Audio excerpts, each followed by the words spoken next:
Hello my dear children, मैं doctor Niharika एक बार फिर आप सबका स्वागत करती हूँ। आओ पढ़े क्लासेस के अंतर्गत आज हम पढ़ रहे हैं कक्षा 9वीं का एक सुंदर पाठ जिसका नाम है तुम कब जाओगे अतिथि। पाठ के लेखक हैं श्री शरद जोशी। शरद जोशी का जन्म मध्य प्रदेश के उज्जैन शहर में 21 मई 1931 को हुआ। इनके द्वारा लिखे गए अनेक पाठ फिल्म जगत में बहुत महत्वपूर्ण स्थान रखते हैं, क्योंकि उनकी कथाओं को आधार बनाकर अनेक मूवीज बनाई गई है। अतिथि तुम कब जाओगे मूवी हमने भी देखी है, और जिस पाठ पर आधारित वह मूवी है आज हम वही पाठ पढ़ रहे हैं। आज तुम्हारे आगमन के चतुर्थ दिवस पर यह प्रश्न बार बार मन में घुमड़ रहा है, तुम कब जाओगे अतिथि। तुम जहां बैठे निसंकोच सिगरेट का धुआं फेंक रहे हो, उसके ठीक सामने एक कैलेंडर है, देख रहे हो ना। इसकी तारीखें अपनी सीमा में नम्रता से फड़फड़ाती रहती हैं। विगत 2 दिनों से मैं तुम्हें दिखाकर इसकी तारीखें बदल रहा हूं। तुम जानते हो, अगर तुम्हें हिसाब लगाना आता है कि यह चौथा दिन है, तुम्हारे सतत आतिथ्य का चौथा भारी दिन, यानी कि अतिथि को आए हुए 3 दिन हो चुके हैं, चौथा दिन आज चल रहा है। और जो मेजबान है वह उन्हें देख देख कर तारीखें बदल रहे हैं कि मेहमान को पता लग जाए कि अब 4 दिन हो चुके हैं। तुम्हारे सतत आतिथ्य का चौथा भारी दिन है, पर तुम्हारे जाने की कोई संभावना प्रतीत नहीं होती। लाखों मील लंबी यात्रा करने के बाद वे दोनों एस्ट्रोनॉट्स भी इतने समय चांद पर नहीं रुके थे जितने समय तुम एक छोटी सी यात्रा करके मेरे घर आए हो। तुम अपने भारी चरण कमलों की छाप मेरे जमीन पर अंकित कर चुके हो, यानी काफी समय रह चुके हो। तुमने एक अंतरंग निजी संबंध मुझसे स्थापित कर लिया है, यानी पर्सनल बातें भी हम लोगों ने शेयर कर ली है। तुमने मेरी आर्थिक सीमाओं की बेंजनी चट्टान देख ली है। तुम मेरी काफी मिट्टी खोद चुके। अब तुम लौट जाओ अतिथि। तुम्हारे जाने के लिए यह उच्च समय अर्थात हाई टाइम है। इतना रुक लिए, अब इससे ज्यादा नहीं रुकना चाहिए, बहुत ज्यादा हाई टाइम हो जाता है। क्या तुम्हें तुम्हारी पृथ्वी नहीं पुकारती। उस दिन जब तुम आए थे तब मेरा हृदय किसी अज्ञात आशंका से धड़क उठा था। अंदर ही अंदर कहीं मेरा बटुआ कांप गया था। इसके बावजूद एक स्नेह भीगी मुस्कुराहट के साथ मैं तुमसे गले मिला था, और मेरी पत्नी ने तुम्हें सादर नमस्ते की थी। तुम्हारे सम्मान में ओ अतिथि, हमने रात के भोजन को एकाएक उच्च मध्यम वर्ग के डिनर में बदल दिया था। वैसे भी घर पे मेहमान आते हैं तो कुछ अच्छी अच्छी चीजें मनाई जाती है। तुम्हें स्मरण होगा कि 2 सब्जियों और रायते के अलावा हमने मीठा भी बनाया था। इस सारे उत्साह और लगन के मूल में एक आशा थी। आशा यह थी कि दूसरे दिन किसी रेल से एक शानदार मेहमान नवाजी की छाप अपने हृदय में लेकर तुम चले जाओगे। हम तुमसे रुकने के लिए आग्रह करेंगे, मगर तुम नहीं मानोगे और एक अच्छे अतिथि की तरह चले जाओगे। पर ऐसा नहीं हुआ। दूसरे दिन भी तुम अपनी अतिथि सुलभ मुस्कान लिए घर में ही बने रहे। हमने अपनी पीड़ा पी ली और हम प्रसन्न बने रहे।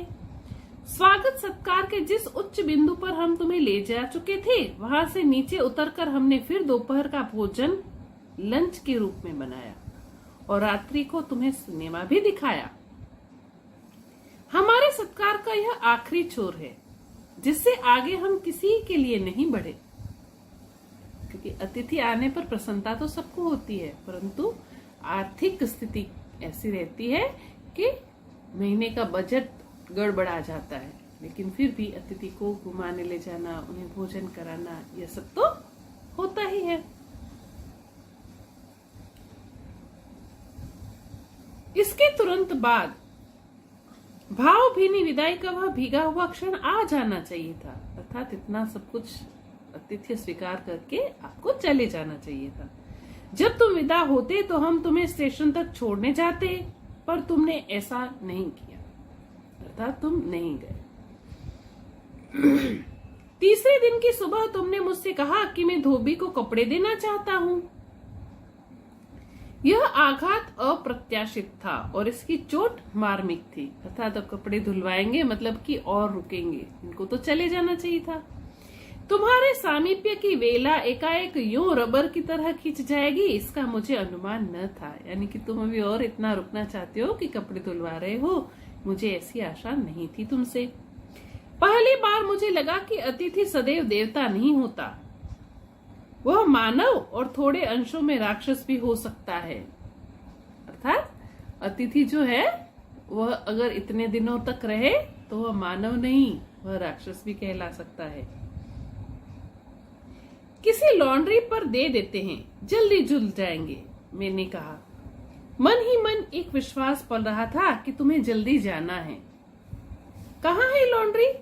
चलो चलते हैं, मैंने कहा और अपनी सहज बनियान पर औपचारिक कुर्ता में डालने लगा। कहाँ जा रहे हैं? पत्नी ने पूछा। इनके कपड़े लॉन्ड्री पर देने हैं, मैंने कहा। अतिथि का सम्मान, लॉन्ड्री पर अच्छे कपड़े धुलेंगे, प्रेस वेस करके मिलेंगे अच्छे। मेरी पत्नी की आंखें एकाएक बड़ी बड़ी हो गई। आज से कुछ बरस पूर्व उनकी ऐसी आंखें देख मैंने अपने अकेलेपन की यात्रा समाप्त कर बिस्तर खोल दिया था। पर अब जब वे ही आंखें बड़ी होती है तो मेरा मन छोटा होने लगता है। जब लड़की देखने गया था तो लड़की की बड़ी बड़ी आंखें देखकर मैं बड़ा मोहित हो गया था और इनसे विवाह कर लिया था। परंतु अब जब ये आंखें बड़ी बड़ी हो जाती है तो मुझे डर लगता है कि गुस्से के मारे बड़ी बड़ी हो गई हैं। वे इस आशंका और भय से बड़ी हुई थी कि अतिथि अधिक दिनों ठहरेगा, और उनकी आशंका निर्मूल नहीं थी। अतिथि, तुम जा ही नहीं रहे? लॉन्ड्री पर दिए कपड़े धुलकर आ गए और तुम यहीं हो। तुम्हारे भरकम शरीर से सलवटे पड़ी हुई चादर भी बदली जा चुकी है और तुम यहीं हो। तुम्हें देखकर फूट पड़ने वाली मुस्कुराहट भी अब धीरे धीरे फीकी पड़कर लुप्त हो गई है। ठहाकों के रंगीन गुब्बारे जो कल तक इस कमरे के आकाश में उड़ते थे अब कहीं नहीं दिखाई दिए। जब अतिथि आए थे तो ऐसी अच्छी अच्छी बातें करके ठहाके कमरों में गूंजा करते थे, लेकिन अब तो सारी बातें खत्म हो चुकी। लेकिन अभी भी अतिथि नहीं गए। बातचीत की उछलती हुई गेंद चर्चा के सभी क्षेत्र, सभी कोनलों से टप्पे खाकर फिर सेंटर में आकर चुप पड़ी है। अब इसे न तुम हिला रहे हो न मैं, अर्थात कि सारे के सारे टॉपिक्स जिन पर चर्चा की जाए वो सारे टॉपिक खत्म हो गए, सारी बातें भी खत्म हो गई। शब्दों का लेन देन मिट गया और चर्चा के विषय चूक गए। परिवार, बच्चे, नौकरी, फिल्म, राजनीति, रिश्तेदारी, तबादले, पुराने दोस्त, परिवार नियोजन, महंगाई, साहित्य और यहाँ तक कि आंख मार मार कर हमने पुरानी प्रेमिकाओं का भी जिक्र कर लिया है। और अब एक चुप्पी है। साहित्य, बाल बच्चे, पुरानी गर्लफ्रेंड, इन सब की बातें हो चुकी, लेकिन फिर भी अब न तुम्हारे पास बोलने लायक कुछ है न मेरे पास बोलने लायक कुछ है, लेकिन फिर भी तुम जा नहीं रहे हो। सौहार्द अब शने शने बोरियत के रूप में रूपांतरित हो रहा है। भावनाएं अब गालियों का स्वरूप ग्रहण कर रही है। पर तुम जा ही नहीं रहे। किस अदृश्य गोंद से तुम्हारा व्यक्तित्व यहाँ चिपक गया है? मैं इस भेद को सपरिवार नहीं समझ पा रहा हूँ। बार बार यह प्रश्न उठ रहा है कि तुम कब जाओगे अतिथि? कल पत्नी ने धीरे से पूछा था, कब तक टिकेंगे ये? मैंने कंधे उचका दिए। क्या पता, मैं तो आज खिचड़ी बना रही हूँ, हल्की रहेगी। मैंने भी कह दिया, बनाओ। अतिथि का सत्कार अब धीरे धीरे खत्म हो रहा है। बढ़िया डिनर लंच करवाने के बाद अब खिचड़ी तक नौबत आ गई है, लेकिन फिर भी अतिथि जाने का नाम नहीं ले रहे। सत्कार की उष्मा अब समाप्त हो रही थी। डिनर से चले थे, अब खिचड़ी पर आ गए। अब भी अगर तुम अपने बिस्तर को गोलाकार रूप नहीं प्रदान करते, अर्थात बोरिया बिस्तर बांध के यहाँ से जाने की तैयारी नहीं करते हो, तो हमें उपवास तक जाना होगा। तुम्हारे और मेरे संबंध एक संक्रमण के दौर से गुजर रहे हैं। यानी अब रिश्तों में मधुरता कम हो जाएगी अगर तुम और रहे तो। तुम्हारे जाने का यह चरम क्षण है। तुम जाओ न अतिथि। मन ही मन बातें हो रही है, सामने तो नहीं कह सकते अतिथि को कि तुम जाओ। तुम्हें यहाँ अच्छा लग रहा है ना, मैं जानता हूँ। दूसरे के यहाँ अच्छा लगता है। अगर बस चलता तो सभी लोग दूसरों के यहाँ रहते, पर ऐसा नहीं हो सकता। अपने घर की महत्ता के गीत इसी कारण गाए गए हैं। होम को इसी कारण स्वीट होम कहा गया है कि लोग दूसरे के होम की स्वीटनेस को काटने ना दौड़ें। अगर तुम यहाँ और रहे तो हमारे रिश्तों में जो स्वीटनेस है वह कम हो जाएगी, आपसी झगड़े होने लग जाएंगे। जिसकी भी तरफ से आए हुए अतिथि है उसकी दूसरी तरफ वाले जो कहेंगे तुम्हारा आया हुआ अतिथि तो जाता ही नहीं। तुम्हें यहाँ अच्छा लग रहा है, पर सोचो प्रिय कि शराफत भी कोई चीज होती है। और गेट आउट यह भी एक शब्द है, यह भी एक वाक्य है जो बोला जा सकता है। हमें मजबूर मत करो कि हम तुम्हें गेट आउट कह दें, इससे पहले तुम यहाँ से चले जाओ। अपने खर्राटों से एक और रात गुंजायमान करने के बाद कल जो किरण तुम्हारे बिस्तर पर आएगी वह तुम्हारे यहाँ आगमन के बाद 5वें सूर्य की परिचित किरण होगी। यानी 5 दिन हो जाएंगे। आशा है वह तुम्हें चूमेगी और तुम घर लौटने का सम्मानपूर्ण निर्णय ले लोगे।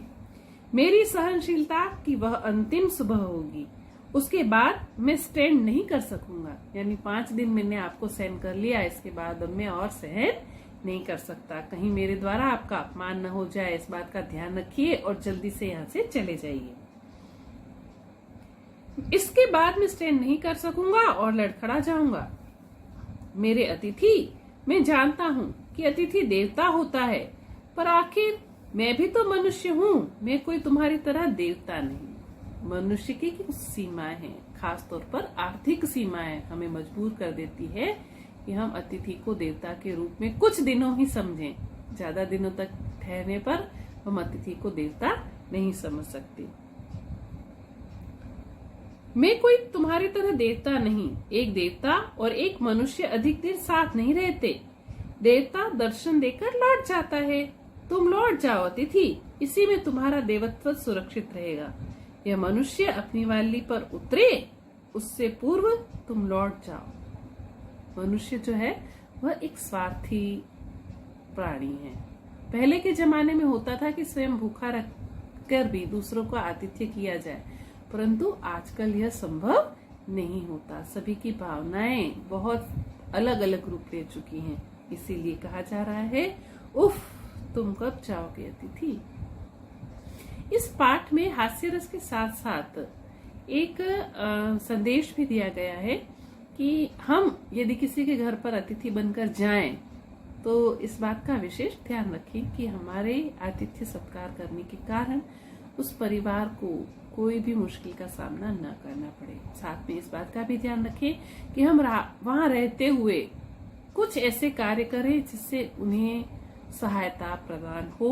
उनके घर के कार्यों में, छोटे मोटे कार्यों में कोई सहायता कर दें या बाहर से कुछ फल सब्जियां ही लेकर आ जाएं।